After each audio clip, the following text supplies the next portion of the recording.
A weeping little girl approaches a young billionaire and says, "Can you be my dad until my mum comes back?" He listens and breaks down in tears when he discovers who she is. The cold autumn wind cut through the air as Declan Westbrook adjusted the collar of his expensive coat. 6 in the evening, and the sky was already growing dark, painting the downtown skyscrapers with an orange hue that would soon fade. There was no rush to get back to the empty apartment. There never was. Declan walked with firm steps and a distant gaze, as he did every day after leaving his office on the 30th floor of the mirrored glass building that dominated that part of the city. The people around him seemed to move in slow motion. Couples holding hands, men, friends laughing loudly, hurried families. A world to which he did not belong. At 38, Declan had achieved everything he had promised himself when he was just a boy sleeping in makeshift shelters. Money, power, respect. The boy who had to fight for every meal was now the owner of one of the largest investment firms on the East Coast. He stopped in front of a jewelry store window, not out of interest in the displayed pieces, but because his reflection in the glass reminded him of the man he had become. The impeccable suit, the watch that cost more than a car, the perfectly cut dark brown hair, none of it could hide the loneliness that grew inside him with each passing year. "Sir, would you like to see anything specific today?" A voice came from the shop's door. "No, thank you," he replied automatically, turning away. The storefront lights began to turn on, creating a brilliant corridor that seemed to mock his inner emptiness. How many times had he walked this same path? Hundreds, perhaps. And each time he felt more distant from the world around him. His mind was drifting between spreadsheets and numbers when he felt it, something tugging at his suit jacket.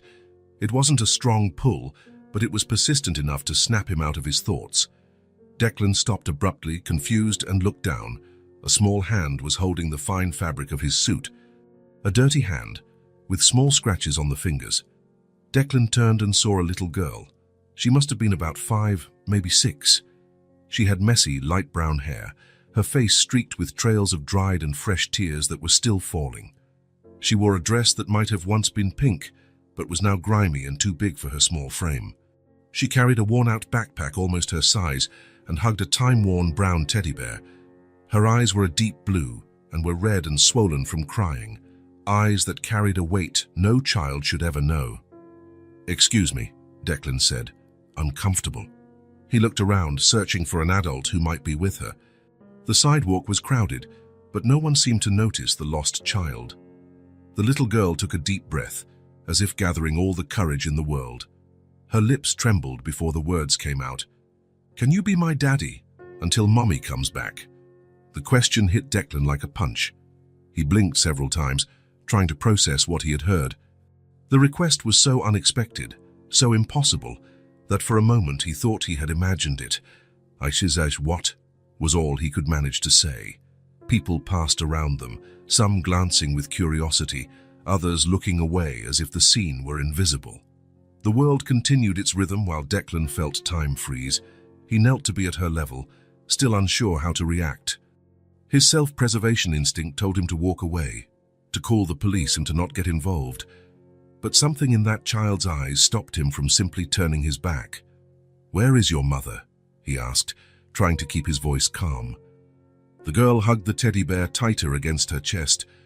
Her eyes filled with fresh tears, and she whispered so softly that Declan had to lean in to hear, "Mommy went to live in heaven. I don't have anyone." The words fell like stones into the silence that formed between them. Declan felt a lump in his throat. Death. The girl was talking about death, with that terrible innocence children have when dealing with what they don't fully understand. "And your father?"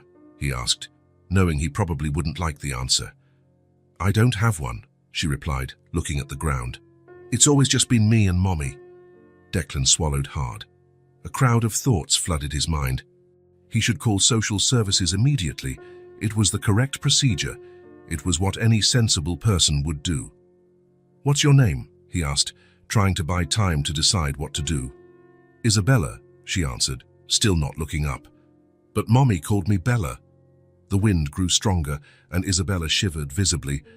She was wearing only the thin dress and without a coat, completely inadequate for the cold weather. "Are you hungry, Isabella?" The question came out almost automatically.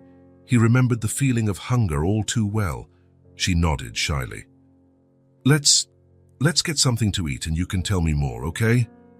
Declan surprised himself with his own words. He wasn't one to get involved. He wasn't one to stray from his path. He wasn't one to offer help. Isabella looked up at him with a mixture of hope and suspicion. Her eyes, despite the tears, had an intensity that seemed to evaluate Declan's every move. "Do you promise you won't leave me alone?" The question was simple, but the weight behind it was immense. Declan hesitated. He couldn't make such a promise. It would be irresponsible. But he also couldn't leave her there, alone in the cold. "Let's take it one step at a time," he replied carefully. "First, let's get something warm to eat." He extended his hand but didn't touch her. He let her decide if she trusted him enough. After a few seconds that felt like an eternity, Isabella placed her small, cold hand in his. It was as cold as ice. Declan led her a few blocks until he found a quiet cafe, away from the hustle and bustle of the main avenue. It was a small place with soft lighting and few tables, the kind of establishment he frequented when he needed to think. The waitress looked at them with curiosity as they entered. A man in an expensive suit and a visibly needy little girl were not the most common combination. Declan ignored the look and asked for a table in the back. "A hot chocolate and a sandwich, please," he ordered for Isabella, who nodded shyly, "and a coffee for me." While they waited, Declan watched the girl. She placed the teddy bear on the table carefully, as if it was something precious. Her small hands, though dirty, moved with a delicate grace. "Isabella, can you tell me what happened? Where did you live?" She looked down, fiddling with the edge of the table. "I lived with Mommy in a small apartment, but after she went away, the landlady said I couldn't stay anymore." "When did this happen?" "3 days ago," she answered. "The lady let me stay until this morning. She said she was going to call someone to get me, but I ran away." The hot chocolate and sandwich arrived. Isabella looked at the food as if it were a treasure. She started eating slowly at first, but soon hunger took over, and she devoured the sandwich with urgency. "Slow down," Declan cautioned gently. "There's more if you want it." Isabella nodded, slowing her pace. The chocolate left a brown mustache above her lips, and for a single second, Declan felt the urge to smile. "Why did you run away instead of waiting for someone to come get you?" Isabella stopped eating and hugged her teddy bear again. "The lady said I was going to a place with lots of kids without parents. She said I might never come home again." She paused. "But I want to go home when Mommy—" Her voice faltered, and she didn't finish the sentence. Declan knew he should explain it to her. Tell her that her mother wasn't coming back, that there was no coming back, but he couldn't. The words just wouldn't come out. "You don't have any other relatives? Grandparents? Uncles?" "No, it was just me and Mommy. She always said so." "And at school? Is there anyone there who can help?" "Mommy homeschooled me. She said when I turned 6 I would go to a big school." Each answer closed off more possibilities. Declan glanced at his watch. It was almost 8 at night. Social services would likely only be available the next morning. "Where have you been sleeping the last few nights, Isabella?" She shrugged her shoulders. "At our place. I would hide when the lady came. But today she found me and kicked me out." "And why did you choose me to ask for help?" Isabella looked up for the first time since they had started talking. There was something in the way she looked. Direct, honest, without the filters adults develop. "You looked sad, like me. And Mommy used to say that sad people understand other sad people." The answer completely disarmed Declan.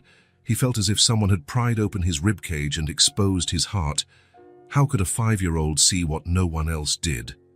"And also," she continued softly, "you have eyes like my Mommy's." Declan took a deep breath, trying to maintain control of his emotions. He knew what he had to do. Call the police. Wait for social services. It was the correct procedure. It was what any sensible person would do. But then he remembered himself at 10 years old, when he lost his parents in an accident and was taken to a shelter. He remembered the fear, the loneliness, the feeling of abandonment.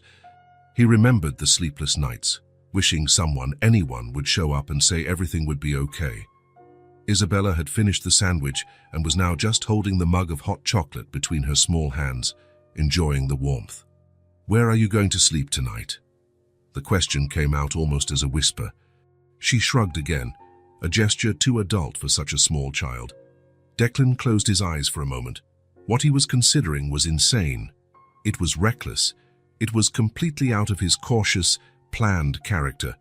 But the thought of leaving this girl to spend the night on the streets, alone and vulnerable, caused a tightness in his chest he couldn't ignore. "Isabella," he said finally, "I think you should come with me tonight. Just for tonight. Tomorrow morning we'll find help, someone who can take proper care of you." Her eyes lit up with a hope so pure that Declan almost looked away, feeling unworthy. "Are you going to be my daddy?" The question was innocent, but its weight was crushing. Declan took a deep breath. "So it's the best I can promise right now," he answered carefully. For Isabella, that seemed to be enough. She nodded seriously, as if they had just sealed an important deal. Declan paid the bill and stood up, still unsure if he was doing the right thing. Probably not, but he also knew he couldn't live with himself if he abandoned her. "Ready?" he asked, extending his hand. Isabella picked up her teddy bear, adjusted her backpack and took his hand. This time it was warmer. As they walked out of the cafe, Declan knew something had irrevocably changed. The path he always walked alone now had an unexpected companion. And that child's impossible request had done something none of his financial successes ever could. It had touched a part of him he had long considered dead. "I'll take care of you from now on," he said softly, more to himself than to her, as they stepped out into the cold night. The private elevator opened directly into Declan's penthouse. Isabella clutched her backpack to her chest, her eyes wide as she took in the enormous apartment stretching out before her. Walls of glass revealed the illuminated city below, like an ocean of artificial stars. "This is where I live," Declan said, turning on the lights automatically with a voice command. Isabella didn't respond. Her steps were hesitant, as if she were afraid of breaking something just by being there. The contrast between her dirty dress and the impeccable surroundings couldn't be greater.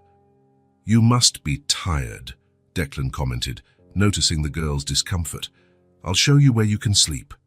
She followed him in silence, keeping a cautious distance. The teddy bear, her only companion, remained clutched tightly to her chest. The guest room had never been used. It was spacious, with a bed far too large for such a small child. The white walls and minimalist decor seemed too cold and impersonal to welcome someone like Isabella. "You can stay here," Declan said, turning on the lamp beside the bed. "And the bathroom is through that door. There are clean towels and—" He stopped when he realized Isabella hadn't entered the room.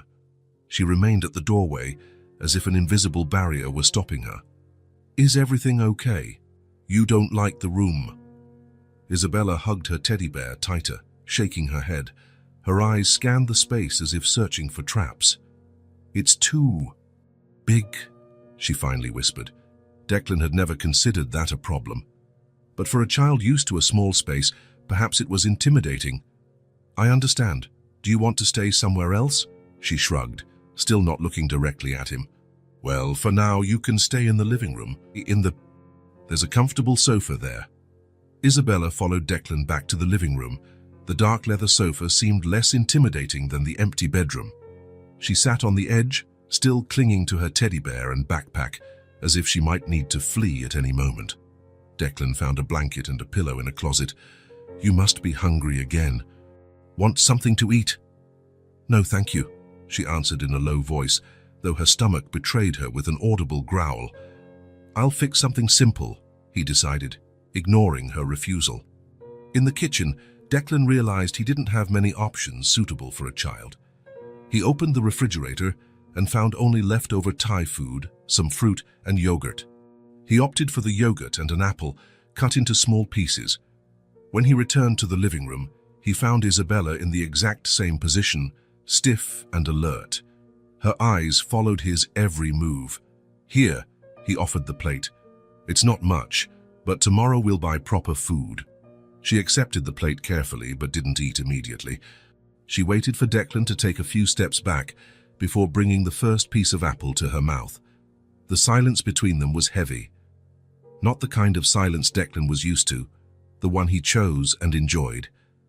This was different, laden with unspoken expectations and unexpressed fears. "Would you like to take a shower before you sleep?" he asked, trying to sound casual.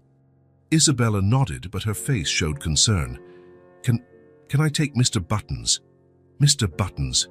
She held up the worn-out teddy bear slightly. "Oh, of course you can," Declan replied, almost smiling at the name. "I'll show you where everything is." In the hallway bathroom, he quickly explained how the shower worked and left clean towels on the counter. "There's soap and shampoo there. If you need help, just call. I'll be in the living room." Isabella nodded, still holding Mr. Buttons. When Declan left and closed the door, he stood outside for a few seconds. The sound of running water started, and he finally relaxed his shoulders a bit. Back in the living room, Declan wondered what he had done.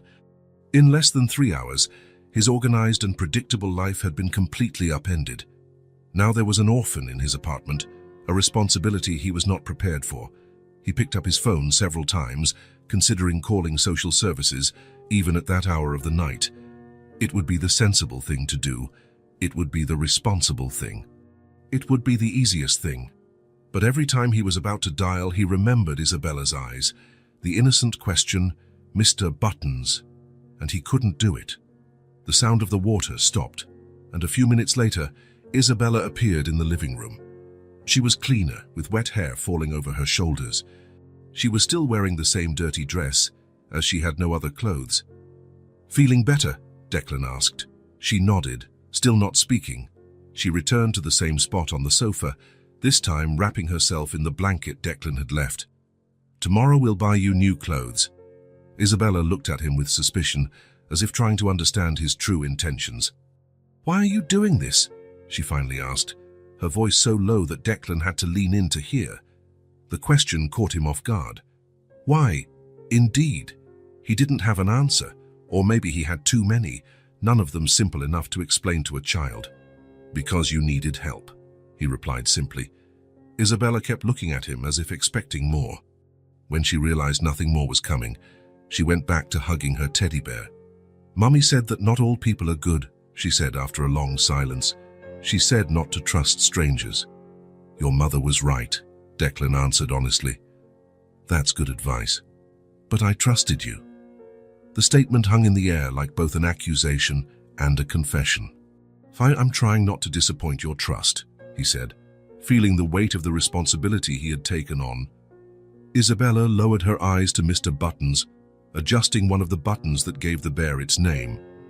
"Can you turn on that light?" She pointed to the nearest lamp. "I don't really like the dark." Declan granted her request. "Oh, I'll leave it on all night if you want." She thanked him with a nod and settled onto the sofa, pulling the blanket up to her chin. Her eyes were beginning to grow heavy with exhaustion. "Try to get some sleep," Declan suggested. "I'll be in that room over there if you need anything." He walked away, leaving his own bedroom door ajar. He lay on the bed without changing his clothes, exhausted but unable to sleep. The day's events replayed in his mind like a constant loop. The hours passed. The digital clock on the nightstand read 2:17 a.m. when Declan heard it. It was a low sound, almost imperceptible, a stifled sob, the kind someone makes when trying to cry without being noticed. He got up slowly and walked to the door. In the dim light of the living room, he could see Isabella sitting on the sofa, hugging her knees to her chest.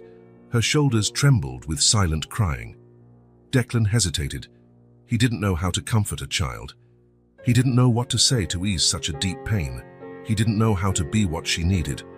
But he knew he couldn't just ignore it. He approached with soft steps so as not to startle her. "Isabella." She lifted her tear-streaked face, trying uselessly to dry her eyes with the backs of her hands. "Sorry," she whispered. "I didn't want to wake you." "You didn't wake me," he replied, sitting at a respectful distance. "I couldn't sleep." Silence returned, broken only by Isabella's occasional sobs. Declan didn't ask why she was crying. The answer was all too obvious. "I miss my mommy so much." she said finally, the words coming out choked with restrained emotion. So much. The simple sincerity of the confession hit Declan like a wave. He remembered when he lost his own parents, the emptiness he felt, the sensation of being completely alone in the world. "I know," he replied softly. "I know you do." Isabella wiped away another tear. "When is Mommy coming back from heaven?" The question broke something inside him. How do you explain to a 5-year-old that some departures are final? How do you talk about death without destroying the little hope she had left? "Isabella," he began, choosing his words carefully, "when someone goes to heaven, they can't come back." She stared at him, processing the information. Her large eyes reflected the dim light of the lamp. "Never ever, never ever," he confirmed gently. Fresh tears welled up, silent and heavy. Isabella hugged Mr. Buttons tighter, as if he could protect her from the truth. "But you can always remember her," Declan continued. "You can always feel the love she had for you." Isabella didn't answer. She continued to cry, her small body shaking with the effort of holding back her sobs. Declan felt an impulse to touch her, to offer some physical comfort. But he held back. He respected her space, her grief, her distrust. Instead, he just remained there, a silent presence beside her. It was then that he realized he was scared. Not the kind of fear he knew well, of failing in business, of making wrong decisions, of losing money. This was a new and different fear. The fear of caring, of making room in his life for someone, of letting someone else's story become intertwined with his. For the first time in years, Declan Westbrook felt something beyond ambition or the satisfaction of achieved goals. He felt compassion, and that terrified him more than any financial crisis ever could. "Can you stay here?" Isabella's small voice brought him back. "Just until I fall asleep." Declan nodded, unable to deny that simple request. "I'll stay right here," he promised. "Try to get some sleep." Isabella lay down again, still holding the teddy bear. Her eyes remained open for some time, fixed on the ceiling before finally giving in to exhaustion. Declan watched her sleep, seeing how her breathing gradually calmed. On her sleeping face there were still traces of tears, but there was also a momentary peace, a truce in the silent battle she was fighting against the cruel reality she had encountered so early. And he stayed there, sitting on the floor next to the sofa, afraid to move away and break the promise he had made. Fearing even more what would happen when the sun rose and he had to decide what to do next. The morning light filtered through the large windows of the penthouse, creating luminous patterns on the dark wood floor. Declan woke with a start, realizing he had fallen asleep sitting on the floor, next to the sofa where Isabella was sleeping. His neck ached from the uncomfortable position. He stood up slowly, trying not to make a sound. Isabella was still sleeping soundly, clutching Mr. Buttons, the blanket wrapped around her small body. Declan checked his watch. 7:15 a.m. Normally, at this hour, he would already be on his second coffee and reviewing emails on his way to the office. But today, nothing would be normal. He went to the kitchen and made coffee. While the machine worked, he picked up his phone and sent a message to his assistant. "I won't be in the office today. Personal matter. Reschedule all meetings." The reply came almost immediately. "Of course, Mr. Westbrook. Is everything all right?" "Nothing to worry about," he typed, knowing it was a lie. He drank his coffee in silence, watching Isabella sleep. Her face was serene now, different from the scared and distrustful expression of the previous night. She seemed even smaller in the daylight, even more fragile. Around 8 o'clock, she began to stir. She opened her eyes slowly, confused by the unfamiliar surroundings. For a moment, her face showed panic, until she saw Declan and seemed to remember where she was. "Good morning," he said, keeping his distance. Isabella sat up, rubbing her eyes. "Good morning," she replied in a low voice. "Did you sleep well?" She nodded, still hugging her teddy bear. "Are you hungry? I can make you something to eat." Isabella looked around as if searching for something. Can I go to the bathroom first?" "Of course." Declan pointed down the hall. "It's the second door." While she was in the bathroom, Declan rummaged through the kitchen. He had few foods suitable for a child. He found cereal, milk, and some fruit. It would have to do for now. Isabella returned, still wearing the same dirty dress. Her hair was messy, but she had tried to fix it with her hands. I made some cereal with milk. Do you like it? She approached the table cautiously and climbed onto the chair. She nodded affirmatively. Thank you, she said softly, starting to eat. Declan sat on the other side of the table, giving her space. He watched how she ate slowly, careful not to spill anything. Isabella, he began, trying to sound casual. We need to buy some things for you. New clothes, shoes, a toothbrush. What do you think? She stopped eating for a moment, looking at him cautiously. Why? The question caught him off guard. Why would a child question getting new things? Well, you need clean clothes, and other things too. Isabella lowered her eyes to the bowl. The landlady said I was going to a place where they would give me old clothes from other kids. Declan understood then. She still thought she was being taken to a shelter. We're not going to that place today, he said carefully, avoiding making promises he couldn't keep. Today we're just going to buy what you need. She didn't seem entirely convinced, but continued eating in silence. After breakfast, Declan realized another problem. He didn't have a car with a child seat, and he didn't know how to transport Isabella safely.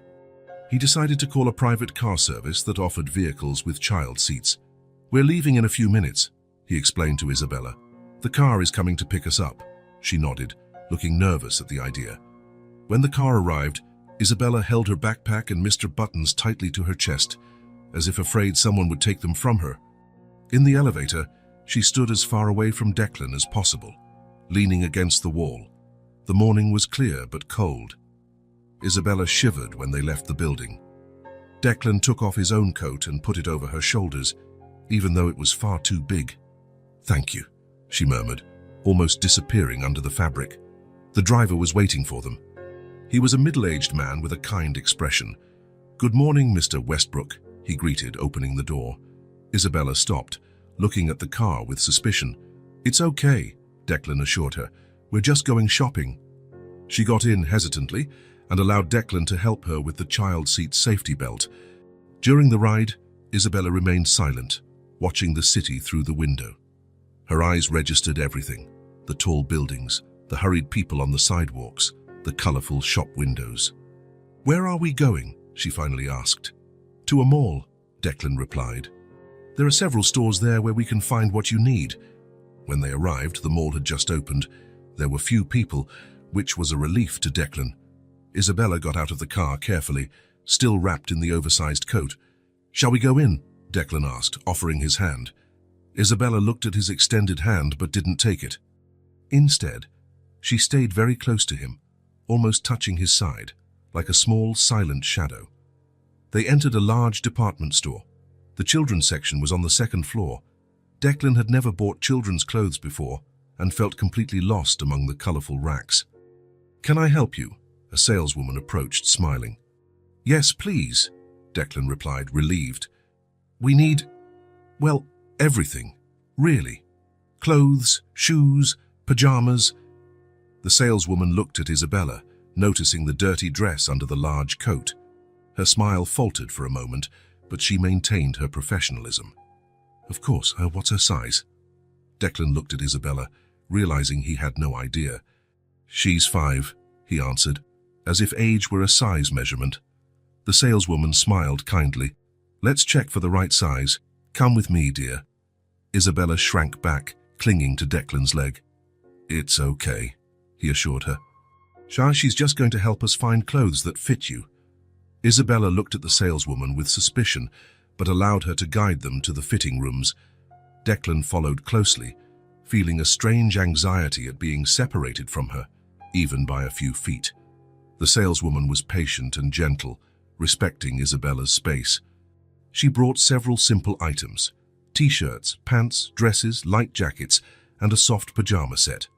You can choose the colors you like, Declan told Isabella when the saleswoman showed them the options. Isabella seemed confused by the idea of choosing. She looked at the clothes as if it were a test she could fail. The purple one is pretty, she said finally, pointing to a t-shirt. Do you like purple? Declan asked, filing the information away. She nodded shyly. Then we'll get the purple things, and other colors too, so you have options. The saleswoman smiled and set aside more items in shades of purple and lilac. Isabella tried on some clothes, emerging from the fitting room in a purple t-shirt and jeans that fit her perfectly. "What do you think?" Declan asked. Isabella looked at herself in the mirror, touching the new fabric with her fingertips as if she couldn't believe it. "It's pretty," she said softly. "Want to wear it now? We can ask them to remove the tags." She nodded, and for the first time, a small smile appeared at the corner of her mouth. Declan asked the saleswoman to remove the tags from the clothes Isabella was wearing. They also chose shoes, comfortable sneakers, and simple flats. "We also need other things," Declan remembered. "A toothbrush, shampoo, things like that." The saleswoman directed them to the children's hygiene section. Isabella was particularly interested in a purple toothbrush with sparkling stars. "Can I have this one?" she asked, more comfortable making requests now. "Of course," Declan replied, placing it in the shopping cart along with shampoo, conditioner, and other basic items. They passed through the toy section, and Declan noticed how Isabella's eyes lit up at the sight of the teddy bears. He picked up a particularly soft caramel-colored one. "Do you think Mr. Buttons would like a friend?" Isabella looked at the new bear and then at her own, worn with time. After a moment of consideration, she shook her head. "He likes being the only one," she explained seriously. Declan smiled at the unexpected answer and put the bear back on the shelf. Instead, he picked up some children's books and a set of colored pencils with a drawing pad. When they finished shopping, they had several bags. Isabella looked like a different child with the new clothes, combed hair and shoes that actually fit her small feet. They left the store and walked through the mall. It was almost lunchtime. "Are you hungry?" Declan asked. Isabella nodded. "Let's have lunch right here then." They chose a simple restaurant that served kids meals. Isabella ordered pasta with tomato sauce, and Declan opted for a salad. As they ate, he noticed how she seemed less tense. There was still caution in her movements, but the initial fear was beginning to fade. "Are you enjoying the food?" "Yes," she replied. "Mommy used to make pasta like this." It was the first time she had mentioned her mother without crying. After lunch, they walked towards the mall's exit. There were more people now, and the streets were bustling. When they reached the sidewalk, they needed to cross to get to the spot where the car was waiting. Declan instinctively held out his hand. "Let's cross." "Hold my hand." Isabella looked at his extended hand. There was a moment of hesitation, her eyes evaluating the gesture, as if deciding if she could trust him. Then, slowly, she placed her small hand in his. Her tiny fingers closed around his with surprising firmness. And as they started to cross the street together, Declan looked down and saw it, a small smile on Isabella's lips. It was just a subtle curve at the corners of her mouth, almost imperceptible. But it was there, and something inside Declan's chest warmed in a way he hadn't felt in years. A forgotten sense of human connection, of meaning beyond the numbers in his bank account and the contracts on his desk. On the way back to the apartment, Isabella slept in the back seat, exhausted from the morning of shopping. Declan watched her in the rearview mirror, noticing how she looked more relaxed, less on the verge of a constant breakdown. When they arrived, he woke her gently. "Isabella, we're here." She opened her eyes slowly, momentarily confused, but soon recognized where she was. He carried the bags up, and they entered the elevator. In the apartment, Declan helped her organize the new clothes in the guest room. "You can sleep here tonight if you want," he suggested. "First, or you can stay in the living room again if you prefer." "I can try the room," she replied, surprised by her own bravery. The following days brought a new routine. Declan worked remotely, something he had never done before. He set up a temporary space in the living room for Isabella to draw and read, while he answered emails and participated in video conferences. Isabella was still quiet, but she slowly began to open up. On the third night, as they had dinner together, she looked at Declan with curiosity. "Do you have any kids?" she asked in a low voice. The question surprised him. "No," he answered simply. Isabella continued eating for a moment. absorbing the information. Why not? Declan pondered how to answer. I never got married, and people usually have kids when they're married. Not always, she commented, playing with her fork. My friend down the street had a dad, but her mom wasn't married to him. That's true, Declan agreed. There are many different kinds of families. Isabella fell silent again, thoughtful. After a few minutes, she asked another question. Why do you live alone in this big house? Declan smiled slightly. I guess I never really thought about it. I bought this apartment because I could, and because it has a beautiful view of the city. It's too big for just one person, Isabella observed with the direct honesty only children possess. You're right, Declan admitted. It is too big. The next morning, as they had breakfast, Isabella looked at him with those piercing blue eyes. Did your mommy go to live in heaven too? The question hit Declan like a punch. It had been years since he had spoken about his mother, about the loss he suffered as a child. Yes, he answered after a moment. My mother went to live in heaven when I was 8 years old. Isabella's eyes widened. Were you all alone? Like me? Not exactly like you, Declan explained carefully. I still had my father. I continued to live with him. Did your father take care of you? Yes, he worked a lot, so we spent less time together than I would have liked. But he did the best he could. Isabella hugged Mr. Buttons, who now accompanied her to every meal. Did you miss your mum? A lot, Declan admitted, surprised by his own honesty. I still do, sometimes. She nodded, as if she understood perfectly what he meant. And where is your father now? He went to live in heaven too, but I was already an adult when that happened. Isabella processed the information, her face too serious for someone so young. So you were all alone again? The question was simple, but the answer was complex. Declan had built his life, his company, his financial empire. But as for true human connections, I had my work, my colleagues, he replied. But yes, in a way I was alone. Isabella reached her small hand across the table and, to Declan's surprise, lightly touched his fingers. Now you have me, she said, with the profound simplicity of childhood. And I have you. The comment caught him completely off guard. Declan felt something catch in his throat, an emotion he couldn't name. He didn't know how to respond, so he just nodded, accepting that simple truth. In the days that followed, the questions continued. Isabella wanted to know everything about him, his work, his home, his favorite foods. Each answer seemed to build a bridge between them, closing the initial distance. A week after Isabella's arrival, Declan was reading documents on the sofa while she drew at the coffee table. Suddenly, she held up the paper. I made this for you, she said, holding out the drawing. It was a simple picture. 2 stick figures, one big and one small, holding hands. Above them, a bright yellow sun, and a house that looked more like a box with windows. That's us, Isabella explained, pointing, and this is our house.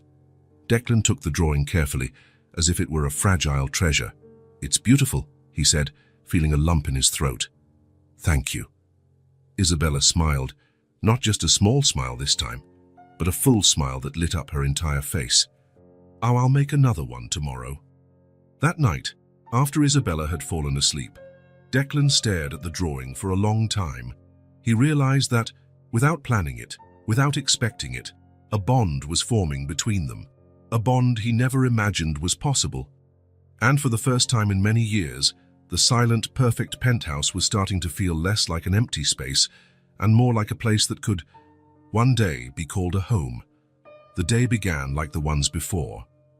Declan woke up early, made coffee, and answered a few urgent emails before Isabella awoke. Establishing a routine seemed important for both of them. It brought a sense of normalcy to a situation that was far from normal. The golden morning light streamed through the penthouse's large windows, creating patterns on the kitchen floor. Declan watched the city below, the tiny people moving like ants, going to their jobs, their ordinary lives. A week ago, he would have been one of those people.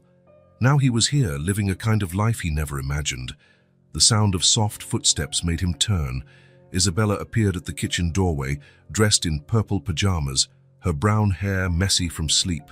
Mr. Buttons, as always, was with her, held securely in her arms. Good morning, Declan smiled slightly. Sleep well? Isabella nodded, rubbing her eyes. In the last few days, she had started sleeping in the guest room without any problems. The nightmares that had woken her up crying in the first few nights had subsided. Want pancakes for breakfast? Declan asked. I found a simple recipe online. Isabella looked surprised. You know how to make pancakes? Not really, he admitted with a slight smile. But I think I can try. It can't be harder than analyzing a merger agreement, right? Isabella didn't understand the comparison, but smiled anyway. Can I help? Mommy used to let me help in the kitchen sometimes. Of course, Declan replied, trying to ignore the pang in his chest he felt whenever she mentioned her mother. You can be my pancake assistant. He placed a stool near the counter so Isabella could reach. Carefully, he showed her how to crack the eggs and measure the flour. She followed his instructions seriously, her tongue stuck between her teeth in concentration as she slowly stirred the batter. Am I doing it right? She asked, looking up. Perfectly, Declan assured her. You're an excellent assistant. A small smile appeared on her face, lighting up her eyes for a moment. These brief moments of joy were becoming more frequent, and each one made Declan feel an inexplicable warmth in his chest. When the batter was ready, he heated the pan and started cooking the pancakes. The first few came out misshapen, prompting giggles from Isabella. Gradually, however, he got the hang of it, and soon there was a stack of golden pancakes in the center of the table. They sat down to eat, Isabella's legs dangling from the chair, still too small to reach the floor. Declan poured maple syrup over the pancakes and cut hers into small pieces. I also made hot chocolate, he said, placing a steaming mug in front of her. Careful, it's hot. Isabella picked up the mug with both hands, gently blowing on the surface of the liquid, just as she had seen Declan do with his coffee. It was such an adult, imitative gesture that he had to suppress a smile. A comfortable silence settled as they ate.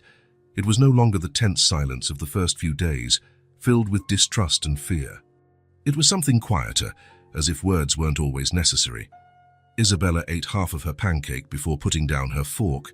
Her blue eyes, usually evasive, now stared directly at the mug of hot chocolate between her hands. Mommy used to make hot chocolate when I was sick, she said suddenly, her voice almost a whisper. Declan stopped eating, sensing that something important was about to happen. He waited, giving her space to continue. She would put in little marshmallows that floated, Isabella continued, looking at the dark liquid. She said they were magic boats that would carry the sickness away. A sad smile crossed her face for an instant, disappearing as quickly as it came. Her small fingers squeezed the mug as if seeking warmth or comfort. I miss that, she added softly. Declan swallowed hard, feeling a lump in his throat. Next time we can add marshmallows too, he offered, his voice huskier than he intended. Isabella nodded, but her gaze remained distant, lost in memories. For a few moments, only the sound of the cars below filled the kitchen. Mommy got very sick, she said finally, still holding the cup with both hands. There was a restrained quality to her voice, as if she were trying to be more grown up than her years allowed. She couldn't work. One day she just stopped breathing.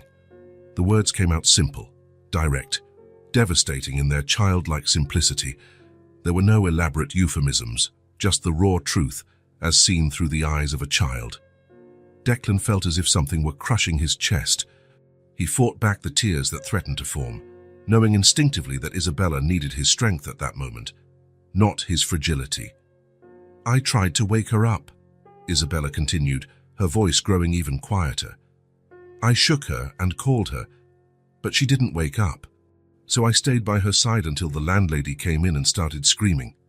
A tear rolled down her small face, falling directly into the chocolate. Isabella made no sound, no sob. She just let the tears fall silently, as if she were used to crying unnoticed. The lady took me to her room while people in white came and took Mommy away, she continued.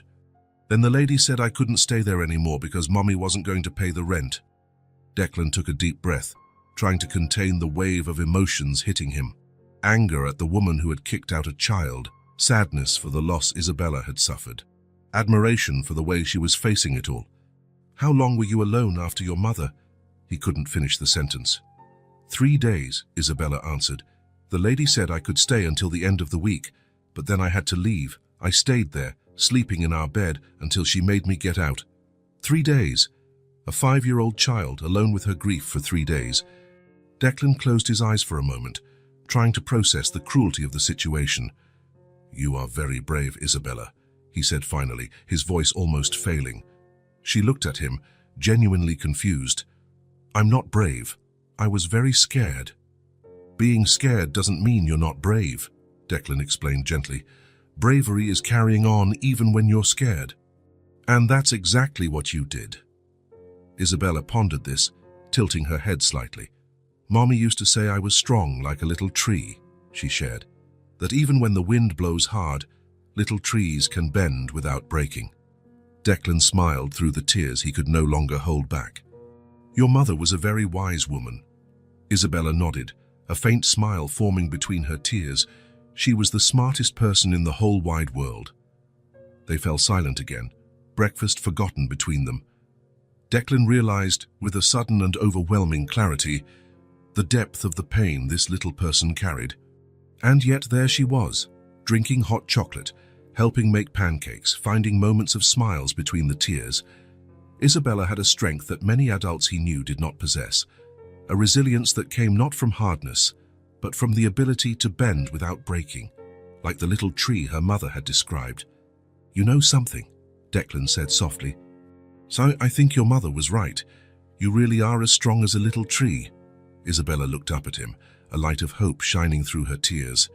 In that silent moment between them, something changed, a mutual understanding, a recognition of shared pain. "Can we buy marshmallows today?" she asked, her small voice breaking the silence. "So of course we can," Declan replied, grateful for the chance to do something, anything to bring a little comfort into her life. "We'll buy the smallest ones we can find so they can float like magic boats." Isabella nodded, taking another sip of her chocolate. When she lowered the mug, there was a small brown smudge above her upper lip.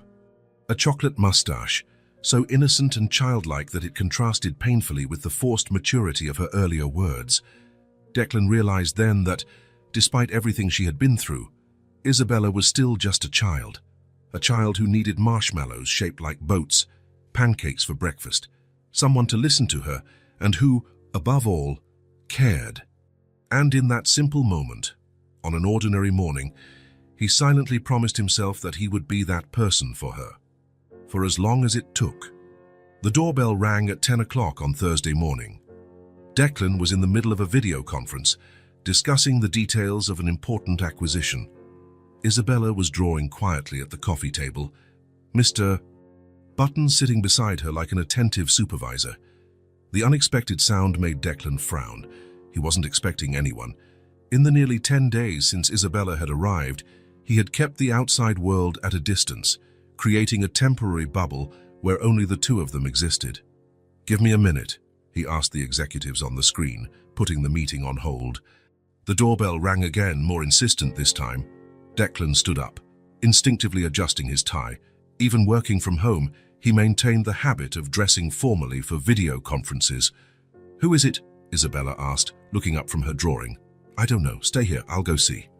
Declan walked to the door, an uneasy feeling growing in his stomach. When he looked through the peephole, he saw a man and a woman in the hallway. Both were dressed in formal but discreet clothing, and the woman was holding a folder. He took a deep breath before opening the door. "Mr. Declan Westbrook?" the woman asked, her tone professional but not hostile. "Yes, that's me. My name is Karen Matthews from the Department of Child Services. This is my colleague, David Chen. May we come in? We'd like to talk to you about Isabella Crawford." The floor seemed to disappear from under Declan's feet. Of course, this would happen eventually. He knew it. He had thought about it every day. But somehow, he was still not prepared. "Tyus, how did you find out?" was all he could manage to ask. "We received a report from the landlady who rented a room to Evelyn Crawford, Isabella's mother," David explained. "She reported that the girl had disappeared after her mother's passing. We began investigating, and your name came up when we reviewed security camera footage from the area." Declan nodded slowly. Of course there would be cameras. Of course he would be identified. It was inevitable. "May I see your identification, please?" he asked, buying time to gather his thoughts. Both showed official badges. They were legitimate. "Please, come in," Declan finally said, opening the door wider. He led them down the hall, mentally rehearsing what he would say. How would he explain that he had taken a child home without notifying the authorities? How would he justify his actions? When they reached the living room, Isabella was no longer at the table. Declan looked around, confused, until he noticed movement behind the large leather armchair in the corner of the room. She had hidden, only her blue eyes visible, watching the strangers with suspicion. "Isabella," he called softly. "We have visitors. They are people who want to talk with us." She didn't respond or come out from her hiding spot. Instead, she clutched the teddy bear tighter against her chest, as if it could protect her. "Isabella," the social worker, Karen, said in a gentle voice, bending down a little. "You don't need to be afraid, we just want to talk, okay?" Isabella looked at Declan, a silent question in her eyes. He nodded slightly, trying to convey a confidence he didn't feel. "Mr. Westbrook, we need to discuss the situation," David said. "Perhaps we could speak in private first." "Of course," Declan replied, glancing at Isabella again. "I'll be right in the kitchen, okay? You can keep drawing." She didn't move from her hiding spot, but gave a slight nod. In the kitchen, Declan offered coffee, which they both declined. They sat at the table, and he felt strangely as if he were in one of his own corporate interrogations. Only this time, he was the one being questioned. "Mr. Westbrook," Karen began, opening her folder, "we understand that you found Isabella approximately 10 days ago after her mother's passing. Is that correct?" "Yes," Declan confirmed. "She approached me on the street. She was alone, hungry and scared. And you took her to your home," David continued, not as an accusation but as a statement of fact. "Yes, it was late. She had nowhere to go. I couldn't just leave her on the street." Karen nodded. "We understand your concern, Mr. Westbrook. However, the protocol in these situations would be to immediately contact the proper authorities." Declan felt his face flush. "I know, I should have, but—" He paused, searching for the right words. "She was so scared, so vulnerable. I thought I'd take her to a safe place first and deal with the situation the next day." "And why didn't you do so the next day?" David asked, his tone still neutral. The question hit Declan like a punch. Why, indeed? He had planned to call the authorities. He had considered it several times. But every morning, seeing Isabella sleeping peacefully or trying to smile despite everything, he couldn't bring himself to make the call. "I don't have a good answer for that," he admitted finally. I think I wanted to give her a bit of stability before subjecting her to more changes." The social workers exchanged a look that Declan couldn't interpret. "Mr. Westbrook," Karen said, her voice softening slightly, "we're not here to judge you. From what we can see at first glance, Isabella appears to be well cared for. However, there are legal procedures that must be followed." "I understand," Declan replied, feeling a growing weight in his chest. "Do you have any relation to Isabella or her mother, Evelyn Crawford?" David asked. "No," Declan replied automatically. Then he hesitated, remembering something Isabella had said. "Actually, I knew Evelyn many years ago. We were friends." Again, the social workers exchanged glances. "Does Isabella have any other relatives?" Declan asked. "That's what we're trying to determine," Karen explained. "So far, we haven't identified any living relatives. Evelyn Crawford was an only child. Her parents are deceased. There is no father listed on Isabella's birth certificate." Declan absorbed the information, feeling a contradictory mix of relief and concern. With no relatives, where would Isabella go? "So what happens now?" he asked, his voice lower than he intended. "We need to speak with Isabella," David replied, "assess her situation, her well-being, and then determine the best course of action." "Can she stay with me in the meantime?" Declan asked, trying to keep his tone casual as if the answer didn't matter as much as it truly did. "Mr.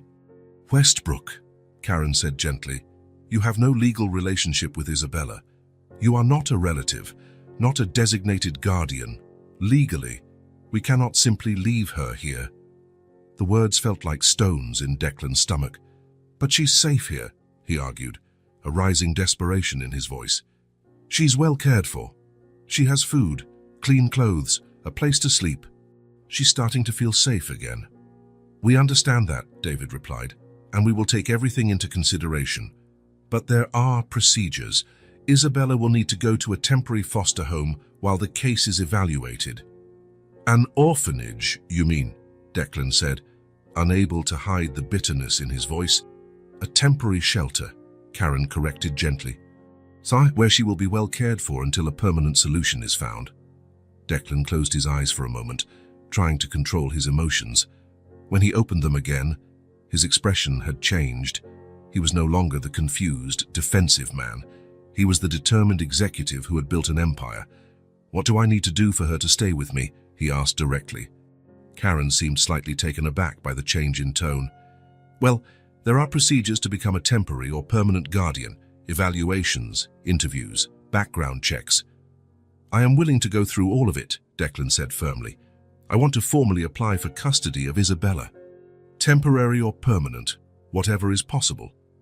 The social workers looked at each other again, and Declan realized his sudden determination had surprised them. "Mr. Westbrook," David said cautiously, "becoming a child's guardian is not a decision one makes on a whim. It is a huge responsibility."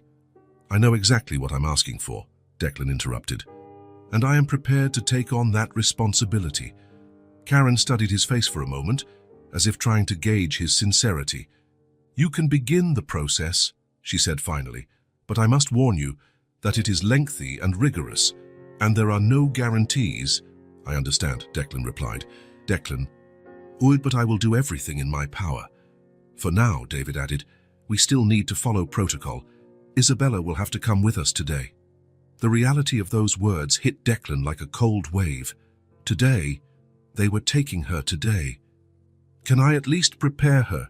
he asked, his voice almost pleading. "Can I explain what's happening?" "She's been through so much," Karen nodded sympathetically.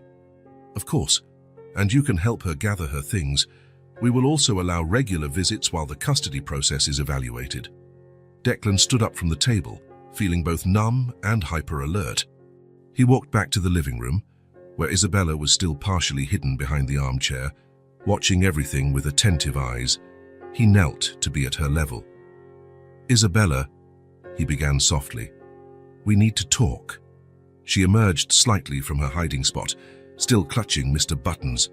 "Who are they?" she whispered. "They're people who help children," Declan explained, choosing his words carefully. They came to make sure you're okay." "I'm okay here," she replied immediately, her eyes filling with tears. "With you." The lump in Declan's throat grew, making it hard to speak. "I know, but there are rules. They need to take you to a special place for a little while." Isabella's face turned pale. "The place with lots of kids with no parents." "Something like that," Declan admitted, hating himself for not being able to protect her from this. "But it's temporary. I'm doing everything I can so you can come back." Her lips trembled. "Promise." Declan wanted to promise. More than anything in the world, he wanted to guarantee her that everything would be okay, but he couldn't lie. "I promise I will do everything I can," he said finally. "Absolutely everything." Isabella looked at him for a long moment, as if trying to decide whether to believe him. Then, surprisingly, she reached her arms out to him. Declan hugged her, feeling her small body tremble against his. "Let's pack your things," he said gently when they separated. "And Mr. Buttons, of course." He helped her put her clothes and the few belongings in the backpack she had brought, now accompanied by a small suitcase with the new clothes they had bought together.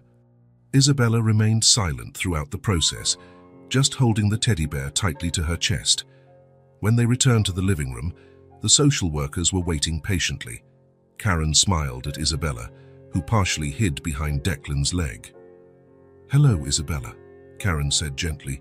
"My name is Karen. We're going to take a little trip today, all right?" Isabella didn't answer, just hugged the teddy bear tighter. "She can take Mr. Buttons, right?" Declan asked, trying to keep his voice steady. "Of course," David replied. "She can take all her personal belongings." Declan knelt again, lightly holding Isabella's shoulders. "Remember what I said? This is temporary. And I will visit you whenever they let me. She nodded, a tear rolling down her small face. I need you to be strong now, Declan continued, his own voice nearly breaking. Like the little tree, remember? That brought a trembling smile from Isabella. It bends but doesn't break, she whispered. Exactly. When it was time to leave, Isabella slowly walked over to Karen, who gently extended her hand.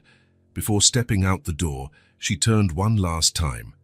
Do I have to go? She asked in a whisper, her eyes fixed on Declan, pleading for a different answer. The simple question pierced his heart. He opened his mouth, wanting to say no, that she could stay, that everything would be fine.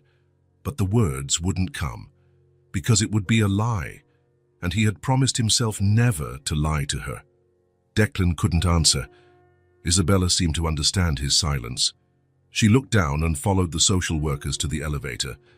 Before the doors closed, Declan saw her small face one last time, her blue eyes shining with unshed tears. And then she was gone. The apartment suddenly felt too big, too empty. The silence that once comforted him now suffocated him. Declan walked back to the living room, noticing Isabella's drawings still scattered on the table. One of them showed two figures holding hands, one big and one small under a smiling sun. He picked up the phone and called his lawyer. I need you here, now, he said, his voice regaining its firmness, and bring someone who specializes in family law. He spent the next few hours in meetings, making calls, leveraging all his considerable connections and resources. By the time night fell, he had a detailed plan and an entire team working on the case. But even with all the activity, the apartment remained empty, without Isabella's light footsteps, without her curious questions, without Mr. Buttons supervising everything from his special spot on the sofa. Declan dismissed the lawyers around 10 o'clock at night. He was alone, sitting in the living room armchair, looking at the empty sofa where Isabella had slept the first few nights. The small impression her body had left on the blanket was still there. He couldn't sleep that night. He remained in the armchair, mentally replaying everything that had happened in the last 10 days. How his organized and predictable life had been completely transformed by the arrival of a small child with a teddy bear. He thought about everything he had built over the years, his company, his fortune, his empire. He had always believed that was what mattered. He had always been afraid of depending on someone, of making space in his life for another person. Control was his mantra, his religion. But now, looking at the empty sofa, Declan realized a truth he had never considered before. Maybe he couldn't bear to lose her. This child who had entered his life by chance, who had awakened feelings he didn't even know he could still feel. The dawn found him still awake, his eyes burning with fatigue, but with a fierce determination growing inside him. No matter what it cost, no matter how long it took, he would bring Isabella back home. Because, somehow, inexplicably, in just 10 days, that quiet little girl with a worn-out teddy bear had become the most important thing in his life. The morning sun filtered through the curtains of the guest room, creating golden patterns on the floor. Declan had finally managed to bring Isabella back home after 3 days of intense legal battles. His lawyer had obtained an emergency temporary custody order, arguing that the bond already established between them would be harmed by an abrupt separation. It was only a temporary victory, Declan knew. The social workers made it clear that there would be evaluations, home visits, and court hearings in the coming months.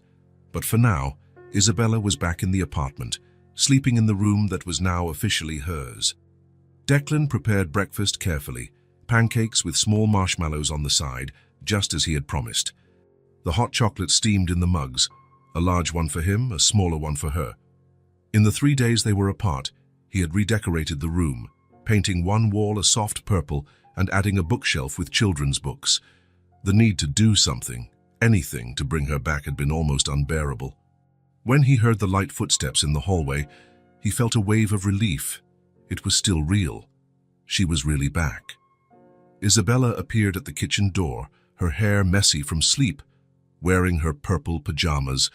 Mr. Buttons, as always, accompanied her. Her eyes seemed larger, more solemn than before. "Good morning," Declan smiled, trying to keep his tone light. "Sleep well," she nodded, approaching slowly, "I missed my bed," she said softly, and Declan understood she meant the bed in his apartment.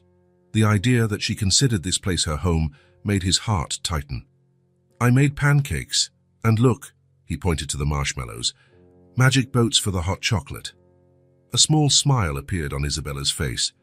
She climbed onto the chair and looked at the plate with interest. "Thank you," she murmured, picking up her fork. They ate in silence for a few minutes. Declan noticed that Isabella seemed to want to say something but was hesitant. Several times she looked at him and then quickly looked away. "Is everything okay?" he asked gently. "You can tell me anything, you know that." Isabella bit her lower lip, a gesture Declan had learned to recognize as a sign of nervousness. "Can I get my backpack? I want to show you something." "Of course," Declan replied, curious. "Want me to get it for you?" "No," she shook her head, sliding off the chair. "I'll go." Isabella left the kitchen, her quick footsteps echoing down the hall. Declan heard her rummaging through something in the room, and then she returned, holding the same old backpack she had arrived with, some of the few belongings she had from her old home. She sat down again, placing the backpack on her lap. She looked at Declan with a disconcerting seriousness for someone so small. "When I was in that place," she began, referring to the temporary shelter, "I was scared I'd never come back. I promised I would do everything to bring you back," Declan reminded her gently. "I know," she nodded, "but a lot of grown-ups promise things." The simplicity of the observation and the implicit distrust in her words hurt Declan, but he understood. How many promises had already been broken in her short life? "At the place, there was a girl who said maybe you wouldn't want me anymore," Isabella continued, fiddling with the backpack's zipper. "That grown-ups always send kids away."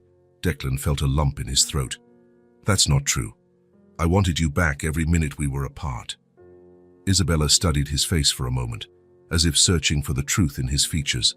Then, seemingly satisfied with what she saw, she opened the backpack. "The social worker lady said you're trying to be my guardian," she said, the word clearly new to her vocabulary. "Yes," Declan confirmed. "I'm doing everything I can so you can stay with me permanently." Isabella nodded again, absorbing the information. Then, carefully, she pulled something out of the backpack. It was a photograph, folded and a bit worn at the edges, as if it had been held many times. "Mommy always said I needed a good daddy," she explained, smoothing the photograph with her small fingers.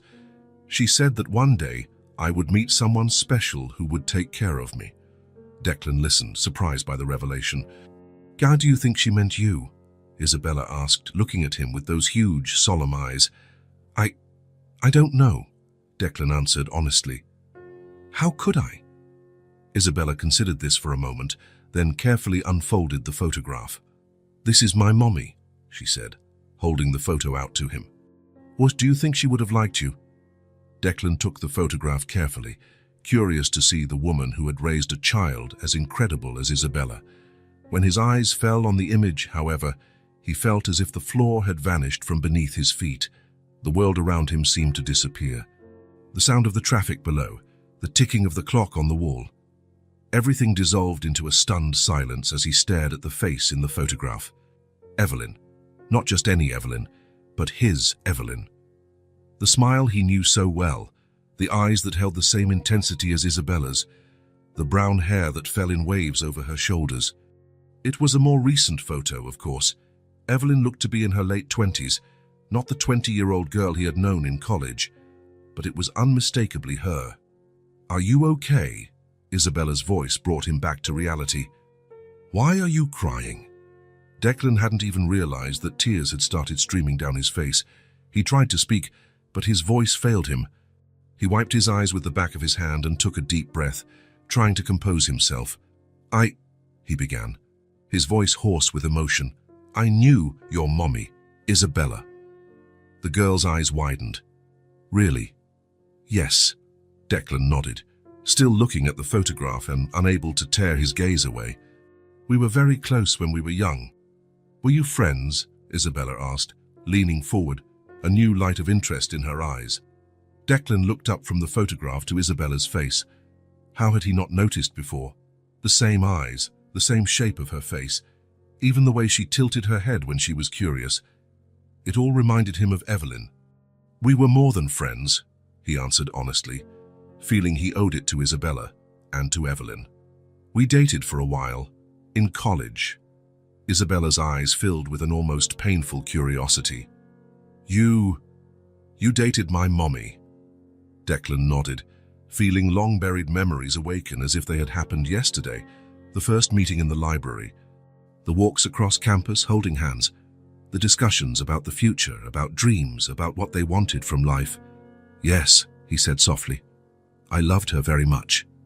Isabella processed the information slowly, her expression a mixture of confusion and something resembling hope. "Why did you stop dating?" she finally asked. It was a simple question, but the answer was too complex for a 5-year-old.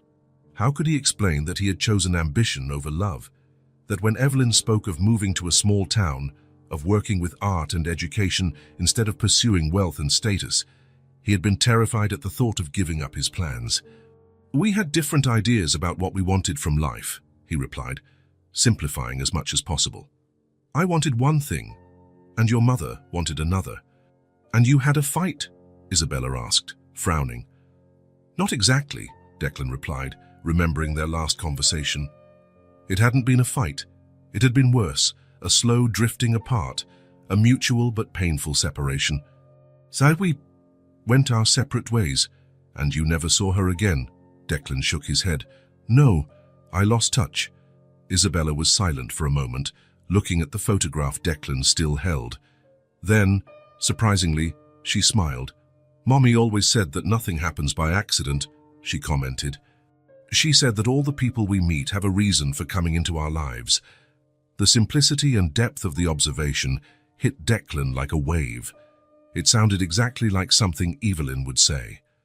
Her philosophy had always been like that, finding meaning in connections, believing in intertwined destinies.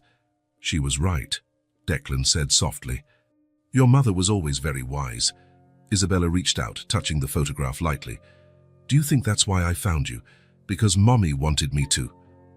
The innocent question carried an immense weight.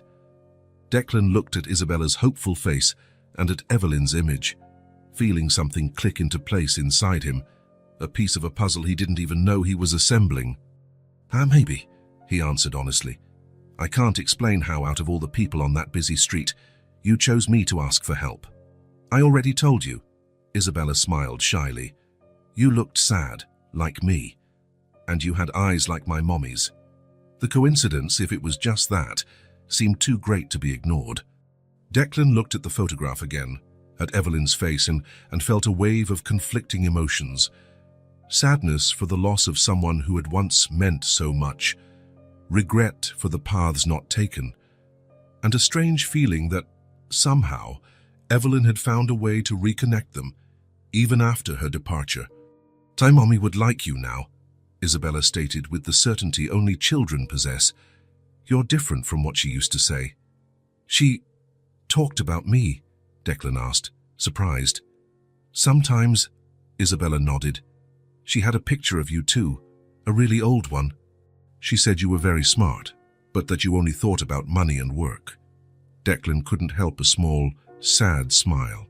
She wasn't wrong. "But you're not like that anymore," Isabella continued, with the same certainty. "Now you take care of me." The simplicity of the observation touched something deep in Declan. It was true. He had changed. In just a few weeks, his priorities had completely shifted. The empire he had built, the money he had accumulated, it all seemed secondary now. "Can I keep the photo?" he asked, surprising himself.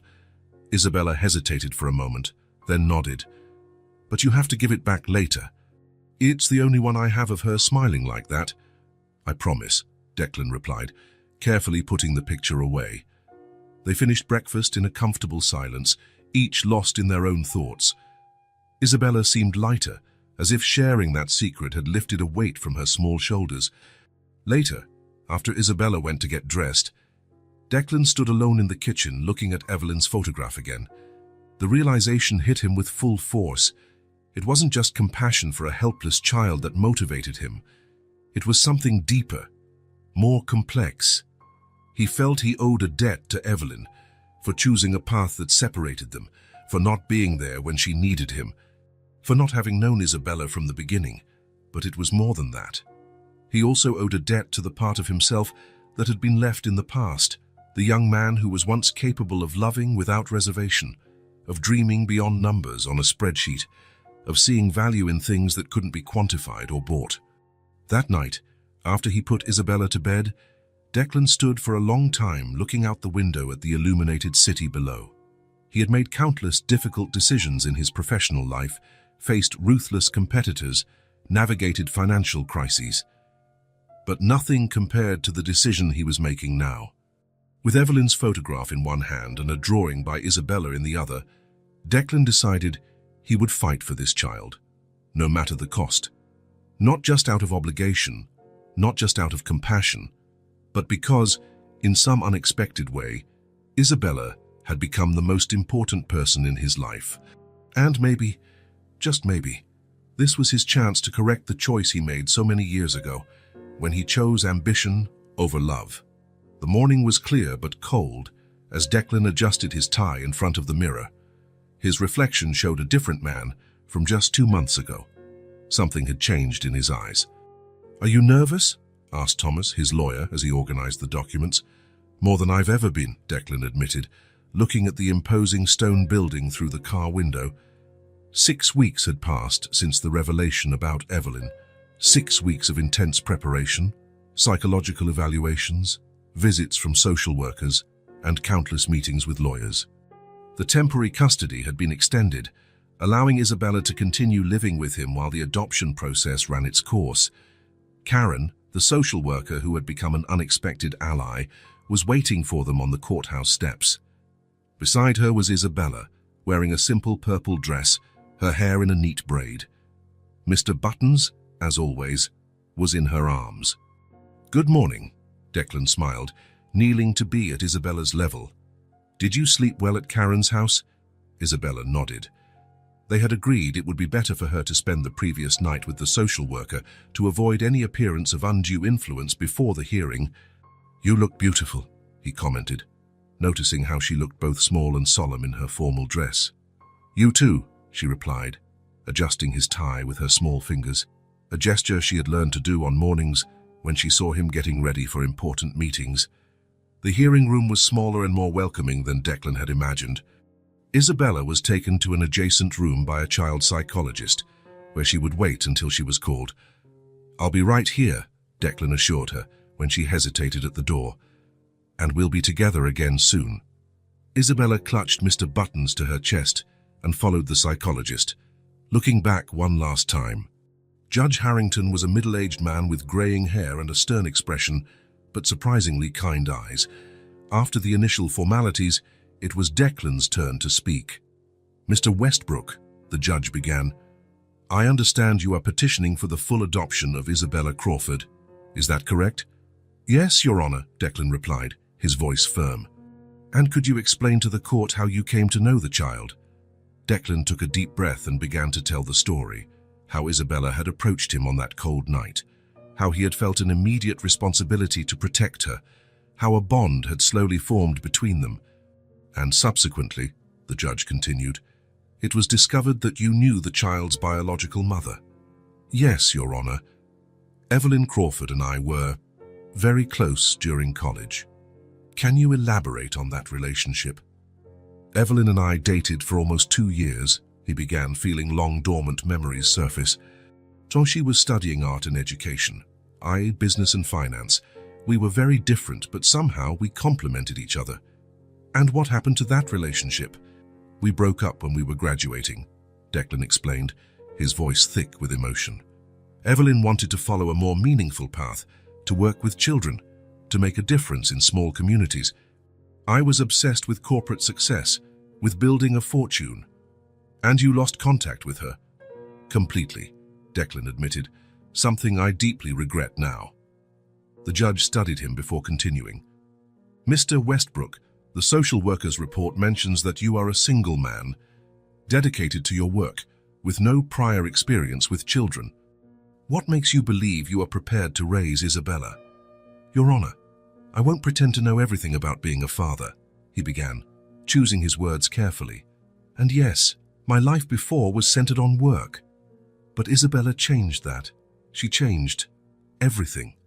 Declan paused, searching for the right words. "Evelyn was important in my life, not just as a girlfriend, but as someone who tried to show me there was more to the world than financial success. At the time, I wasn't ready to listen, but I think a part of me always knew she was right." The judge watched him intently without interrupting. "Isabella came into my life at a time when I had everything I thought I wanted, yet I still felt empty. She didn't just fill that void, she showed me it was bigger than I had imagined. In just a few weeks, she became an essential part of who I am today." "And how exactly do you plan to balance your demanding career with raising a child?" the judge asked. "I've already started making significant changes," Declan explained. "I've delegated several responsibilities, hired a COO to manage the day-to-day operations of the company. I'm working from home 3 days a week, and Isabella is already enrolled in a school near our apartment." The questioning continued for nearly an hour. Questions about values, education, plans for the future. Declan answered each one with a sincerity that surprised even himself. When the judge finally said he would like to meet Isabella, Declan felt a wave of anxiety. The psychologist brought Isabella into the room.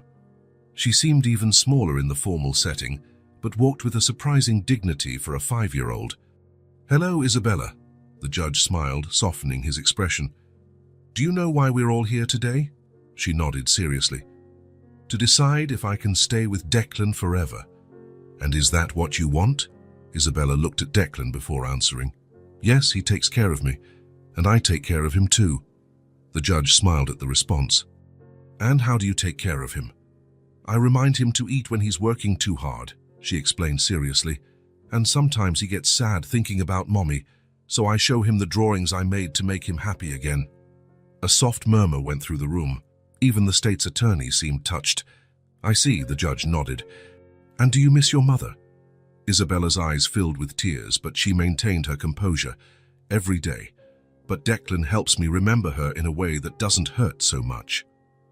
Then came the moment no one had anticipated. Isabella got down from her chair and walked over to where Declan was sitting. Without a word, she reached out her hand to him.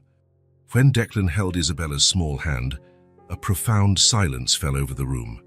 It wasn't the formal silence of a courtroom, but something more significant, as if everyone present could see, in that simple gesture, the depth of the bond that had formed between them. It was undeniable. There they were, visible to anyone. Not just a wealthy man trying to do a good deed and a needy child in want of a home. They were two people who, somehow, had found in each other exactly what they needed. Judge Harrington looked at the scene for a long moment. Then he smiled. "I believe I've seen enough," he declared. "I would like to speak with the attorneys in my chambers." 2 hours later, Declan and Isabella walked out of the courthouse hand in hand. The adoption had been granted. There would be a 6-month probationary period with regular visits from the social worker. But the judge had made it clear that, barring extraordinary circumstances, the decision was final. Isabella was now officially Isabella Crawford Westbrook. On the way home, Isabella was unusually quiet. "Is everything okay?" Declan asked, looking at her in the rearview mirror. "Can we visit Mommy?" she asked suddenly. "I want to tell her." Declan immediately understood what she meant. "Of course." "We can go now if you'd like." The cemetery was on the outskirts of the city, a quiet place with old trees. Declan had never been there before, but Isabella guided him without hesitation among the headstones until they reached a simple one, made of light marble. "Evelyn Marie Crawford, 1985-2024, love remains." Declan felt a tightness in his chest as he saw the dates. She had passed away so young, just a few months ago. Questions that would never be answered hung in his mind. Had Evelyn tried to find him? Had she thought of him over the years? Isabella had brought a single flower, a daisy picked from the courthouse garden. She placed it carefully on the headstone and then knelt on the grass. "Mommy," she whispered, her voice small but clear in the cemetery's silence. "I have someone now, you can rest." The simplicity and depth of her words made Declan have to turn his face to hide the tears that threatened to fall. When he managed to compose himself, Isabella was already standing again, looking at him. "She's listening," she said with the certainty only children possess. "She's happy." Declan nodded, unable to speak. He held out his hand, which Isabella took firmly. They walked back to the car together, passing between the headstones under the golden late afternoon light. A father and a daughter. A family formed not by blood, but by something equally powerful: choice, commitment, love. Declan looked down at the small hand in his and felt a certainty he had never experienced before.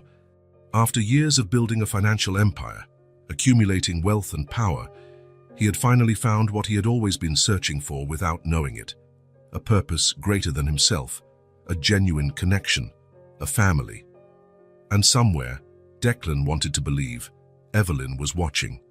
Perhaps smiling in that way he had never completely forgotten, as if she knew something the rest of them were still yet to discover. If this story touched your heart, subscribe to the channel and turn on notifications so you don't miss the next ones. Leave a like, because it helps this story get recommended to more people. See you in the next story.